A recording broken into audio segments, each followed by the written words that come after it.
शं वरुणः शन्नो भवत्वर्यमा शन्न इन्द्रो बृहस्पतिः शन्नो विष्णुरुक्रमः ॐ शान्ति शान्ति शान्तिः।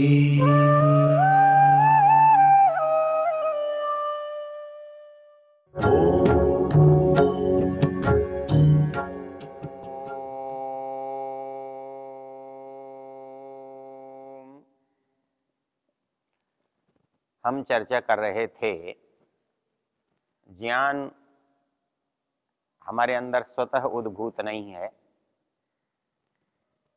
उसमें हमारा जो ज्ञान है जो हमको कहीं से प्राप्त हो रहा है उसको हम विज्ञान, उसको हम आविष्कार, उसको हम अनुसंधान कहते हैं। जब हम विचार करते हैं तो जो भी हम व्यवहार हम कर रहे हैं, जो व्यवहार हमसे हो रहा है, उसमें जो समझने की बात है वो ये है कि हम जो करते हैं और जो होता है उसमें हम पहले करते हैं या पहले हम उसके बारे में जानते हैं। तो जानना और करना, इन दोनों के बीच में बड़ा एक संबंध है, और वो संबंध ये है कि हम या हम में से कोई भी जैसा जानता है वैसा करता है। मनुष्य कुछ भी या कोई भी प्राणी कुछ भी ऐसा नहीं कर सकता जो वो जानता नहीं है। तो ये जो जानना है और ये जो करना है, इससे हमको जो बात पता लगती है वो ये लगती है कि जो मनुष्य जितना जानता है और जैसा जानता है वैसा वो करता है, वैसा वो कर सकता है।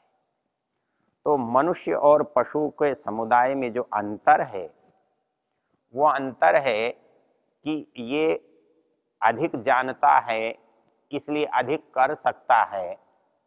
पशु जितना जानता है वो उससे अधिक नहीं जान सकता, और वो जितना जानता है उतना ही करता है। तो हमारे जो करने का अंतर है, इस अंतर का जो मुख्य कारण है वो हमारे ज्ञान का भेद है, ज्ञान के स्तर में अंतर है। इस ज्ञान को देखने से पता लगता है हमारे पास दो तरह का ये ज्ञान है। एक ज्ञान मनुष्य में और पशु में एक जैसा है, वो उसके जन्म के साथ ही प्राप्त होता है। तो हमको उसके अंदर भी वो चीज़ होती हुई दिखाई देती है और मनुष्य में भी दिखाई देती है। हमारे ऋषियों ने, हमारे विद्वानों ने, हमारे दार्शनिकों ने हमारे इस ज्ञान को दो भागों में बांटा है।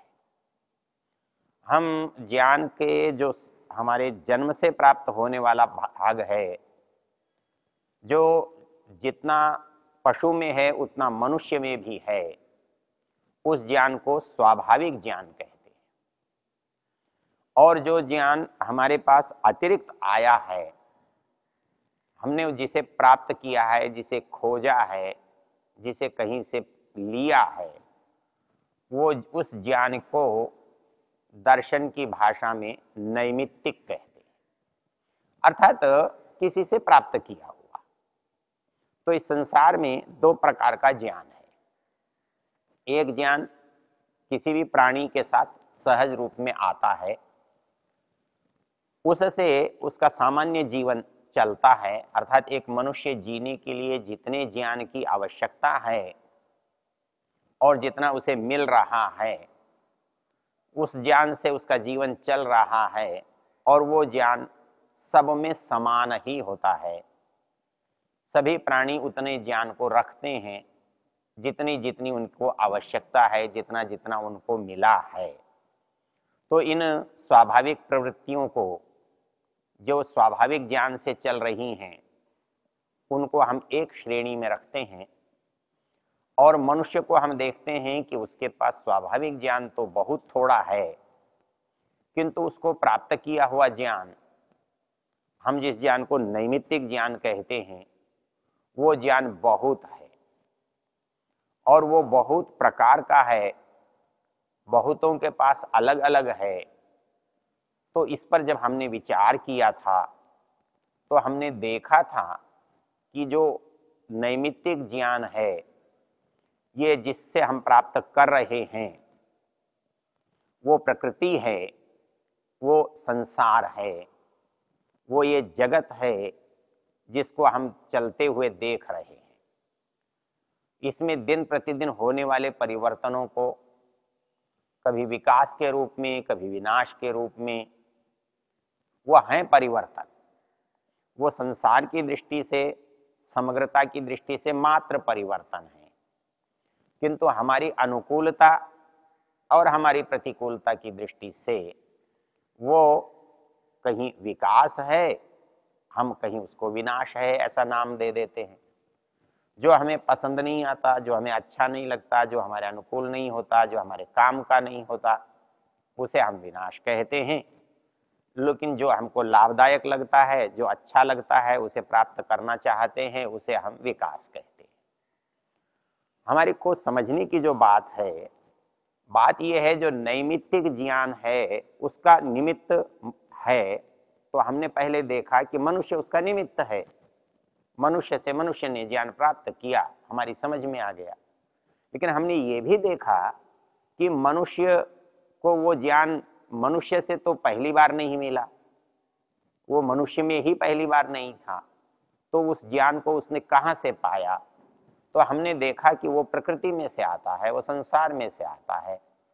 तो इस संसार में वो नियम, वो चीज हमको देखने में आ रही है।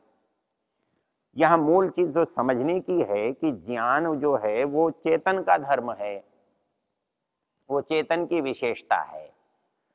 तो वो हमको दे नहीं रहा है, वो हमको दिखाई दे रहा है। संसार में उसे हम देख रहे हैं, देख कर समझ रहे हैं, और समझ के उसे क्रियान्वित कर रहे हैं। तो जो हम समझ रहे हैं उसमें वो नियम है, लेकिन वो नियम, विचार यहां ये उठ सकता है कि क्या उसका अपना है? उसका अपना नियम हम कहते हैं यदि है तो उसको चेतन होना चाहिए। और क्योंकि ज्ञान जो है वो चेतन के बिना न ग्रहण किया जाता है, न प्रदान किया जाता है, न उत्पन्न होता है, न उसका कोई अनुभव कर सकता है। तो इस दृष्टि से जब हम विचार करते हैं तो प्रकृति में जो भी नियम है जिसे हम ज्ञान कह रहे हैं, वो नियम एक व्यवस्था के रूप में विद्यमान है, एक परंपरा के रूप में विद्यमान है। वो जड़ के लिए बने हुए हैं। उस नियम में परिवर्तन या परिवर्धन करना उनके लिए संभव नहीं है। लेकिन मनुष्य के साथ ऐसा नहीं है। मनुष्य के पास जो ज्ञान है वो उस ज्ञान को अलग लेकर दूसरे ज्ञान से संयुक्त करके, दूसरे से और अधिक प्राप्त करके, उस ज्ञान को वो दूसरे रूप में क्रियान्वित कर सकता है। लेकिन प्रकृति में ऐसा नहीं है। प्रकृति तो जिस नियम से, जिस व्यवस्था से चल रही है, उससे तिल मात्र भी इधर से उधर नहीं होती है। वो नियम उसमें निरंतर बना रहता है। तो नियम का होना, उसका निरंतर बना रहना, ये उसकी इच्छा पर निर्भर नहीं करता, ये उसकी व्यवस्था पर निर्भर करता है। जैसे आप किसी घड़ी में चाबी लगाकर, सेल लगाकर छोड़ देते हैं और वो घड़ी हमको चलती हुई दिखाई देती है, हमें ऐसा लगता है कि यह घड़ी स्वयं चल रही है, किंतु वो घड़ी स्वयं नहीं चल रही है, उसे कोई उपकरण, यंत्र चला रहा है। और जो यंत्र है, उपकरण है, वो भी किसी व्यक्ति ने, किसी चेतन ने उसके अंदर आरोपित कर दिया है, लगा दिया है। तो तो उसका जो प्रयत्न है वो लंबे समय तक काम कर रहा है और हमें ऐसा लगता है कि ये चीज स्वयं चल रही है और इसलिए ऐसी वस्तुओं को हम कहते हैं ये स्वचालित है। उसका स्वचालन है लेकिन उसकी इच्छा से नहीं है, उसके सोच से नहीं है, वो किसी दूसरे की इच्छा व्यवस्था से है। इसलिए ज्ञान जो है वो प्रकृति में होने पर भी, नियम और व्यवस्था प्रकृति में होने पर भी वो स्वयं प्रकृति के द्वारा की हुई नहीं है, प्रकृति द्वारा की हुई नहीं हो सकती है। सूर्य प्रातःकाल उगता है, सायंकाल अस्त होता है, दोनों क्रिया हैं, दोनों नियमित रूप से हो रही हैं, लेकिन सूर्य सोचकर उग नहीं रहा है और सोचकर अस्त नहीं हो रहा है। वो इसमें परिवर्तन नहीं कर सकता है, इसको वो घटा नहीं सकता है, इसको वो बढ़ा नहीं सकता है। चाहे वर्षा का होना है, चाहे सूर्य का निकलना है, चाहे फसलों का बढ़ना है, पेड़ पौधों का होना है, ये जो सारी सारी बातें जो प्रकृति में होती हुई दिखाई दे रही हैं, इसके कर्ता प्रकृति नहीं है। ये प्रकृति इसको स्वीकार किए हुए है, वो उसके अनुसार चल रही है। यहां जाकर एक जो प्रश्न पैदा होता है वो प्रश्न ये पैदा होता है कि फिर ये जो ज्ञान है ये आया कहां से? क्योंकि ज्ञान चेतन का धर्म है, चेतन से जुड़ा हुआ है, तो चेतन इसे प्राप्त कर सकता है, चेतन इसे रख सकता है, चेतन इसे दूसरे चेतन को दे सकता है। तो हम यहां देख रहे हैं एक चेतन चेतन को ज्ञान दे रहा है, एक चेतन चेतन से ज्ञान ग्रहण कर रहा है। तो ज्ञान के लेने और ज्ञान के देने का जो कारण है, जो प्रकृति के हम देख रहे हैं, वो प्रकृति में चेतन के द्वारा नहीं हो रहा है, प्रकृति स्वयं उसका चेतन के कारण नहीं कर रही है, बल्कि प्रकृति जो है वो किसी के द्वारा दिए गए ज्ञान का उपयोग कर रही है, उसका पालन कर रही है। जब इस दृष्टि से हम देखते हैं तो हमारी बात ये समझ में आती है कि ज्ञान चेतन से चेतन में आता है, ज्ञान चेतन से प्रकृति में जाता है, वो क्रिया के रूप में जाता है, वो व्यवस्था के रूप में जाता है, वो नियम के रूप में जाता है, वो ग्रहणकर्ता के रूप में नहीं जाता है, वहां उपयोग के रूप में जाता है। तो इस संसार में सारा जो ज्ञान है वो उपयोग के रूप में हो रहा है, वो उत्पत्ति के रूप में नहीं हो रहा है, वो ग्रहीता के रूप में नहीं हो रहा है, न वो दाता के रूप में हो रहा है। तो ज्ञान का उत्पन्न होना, ज्ञान का ग्रहण करना, ज्ञान का देना, ये संबंध ज्ञानवान से बनता है, चेतन से बनता है। इसलिए हमें ये स्वीकार करना पड़ता है कि ये जो ज्ञान हम संसार में देख रहे हैं मनुष्यों में, इसको हम होते हुए देख रहे हैं प्रकृति में, तो प्रकृति में उसको हम स्वीकार नहीं कर पाते हैं, क्योंकि जितने प्राकृतिक पदार्थ हैं वो सब जड़ हैं और वो नियम में चल रहे हैं, लेकिन नियम में चलना उनकी इच्छा नहीं है, उनकी आवश्यकता भी नहीं है, वो किसी व्यवस्था के, किसी नियम के अधीन चल रहे हैं और वो किसी के लिए चल रहे हैं। जब मनुष्य ज्ञान लेता है तो मनुष्य उस ज्ञान का उपयोग अपने लिए करता है, अपने समाज के लिए करता है, वह मनुष्य समाज के लिए करता है। किंतु प्रकृति में कोई नियम होता है, उसमें नियम घटता हुआ दिखाई देता है, किंतु वो अपने लिए नहीं होता। आप यदि घड़ी को चलाकर छोड़ दें तो उसका घड़ी के लिए क्या लाभ है? घड़ी के चलने से घड़ी का क्या प्रयोजन सिद्ध होता है? तो वैसे ही संसार के समस्त पदार्थ यदि नियम में चल भी रहे हैं, व्यवस्था में बंधे हुए हैं, तो उनके बंधे होने से, उनके बंधे नहीं होने से उनका निजी कोई लाभ, कोई हानि नहीं है। तो वैसे ही इस संसार में जितने जड़ पदार्थ हैं वो नियम में चलने पर भी उनका अपने लिए कोई प्रयोजन नहीं होता। इसलिए ज्ञान प्रयोजन के लिए होता है, प्रयोजन चेतन के लिए होता है। इसलिए इस ज्ञान का लेने का, देने का, होने का जो संबंध है वो किसी चेतन से होना चाहिए। और हमने संसार में देखा कि जो दो तरह के पदार्थ हैं, चेतन भी हैं और अचेतन भी हैं। चेतन के रूप में प्राणी हैं, मनुष्य हैं। तो ये मनुष्य ज्ञान का ग्रहीता, प्राप्त करने वाला, इच्छुक होने पर भी ये ज्ञान का उत्पत्ति करता नहीं है। प्रकृति में बिखरा हुआ ज्ञान है, सब नियम व्यवस्था दिखाई दे रही है, लेकिन वो भी न तो उत्पत्ति करता है, न गृहीता है, न उपयोक्ता है। वो तो केवल पालन करता है। तो वो नियम का संचालन उसमें देख रहे हैं। तो जो जड़ पदार्थ हैं वो क्योंकि दूसरे के काम आ रहे हैं, तो प्रकृति में जो नियम हैं वो किसी के लिए हैं, किसी चेतन के लिए हैं। अब एक यहाँ सीधा सा जो प्रश्न बनता है, वो चेतन के लिए हैं तो उसमें किसने रखा होगा? वो भी एक चेतन होना चाहिए। अब बात तब समझ में आती है, एक चेतन ने इस जड़ पदार्थ में ज्ञान का जो संकोच किया, जो संक्रमण किया, जो इसमें डाला, वो किसी चेतन के लिए, किसी प्राणी के लिए, किसी मनुष्य के लिए दिया। तो वैसे ही मनुष्य जब किसी जड़ में प्राण अपने नियमों की व्यवस्था करता है, नियमों का स्थान बनाता है, तो वो भी किसी के उपयोग के लिए बनाता है। तो जैसे मनुष्य ने कोई चीज बनाई, वो जड़ थी, लेकिन वो जड़ वस्तु किसी के काम आई, वो चेतन था। तो ज्ञान चेतन से जड़ में उपयोग हुआ और उसका उपयोग चेतन ने किया। तो ऐसे ही ये संसार है।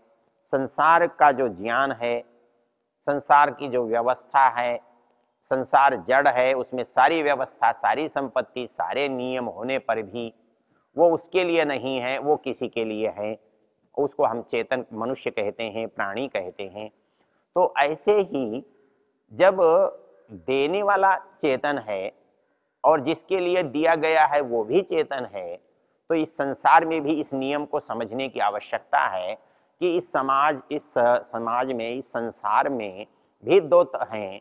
एक चेतन इस समाज में उस व्यवस्था को डाल रहा है और दूसरा इस व्यवस्था से एक चेतन लाभ उठा रहा है। तो अब जो परिस्थिति बनती है वो एक चेतन के द्वारा व्यवस्था में, नियम में उत्पन्न करने की स्थिति होना और दूसरा उस नियम से उसको जानकर, सीखकर, देखकर उसका लाभ उठाना। तो ये जो कड़ी है, इसको हमको समझने के लिए वेद की शरण में आना पड़ता है। और ये बात जब हम जानना चाहते हैं और उसको हम समझने की यत्न और या कोशिश करते हैं, तो ये समस्या का जो हल है वो वेद से होता है। अर्थात वहां हम जाकर हमको ये पता लगता है कि इस ज्ञान का किस चेतना से उद्भव हो रहा है, कौन सी चेतना इस समाज में, इस संस्था में, इस प्रकृति रूप व्यवस्था में कौन डाल रही है, कौन नियमित कर रही है और वो किसके लिए कर रही है। जब ये बात समझ में आ जाती है तो सारे रहस्य अपने आप खुल जाते हैं। तब हमें वेद का जो अर्थ है वो स्पष्ट होने लगता है। ओ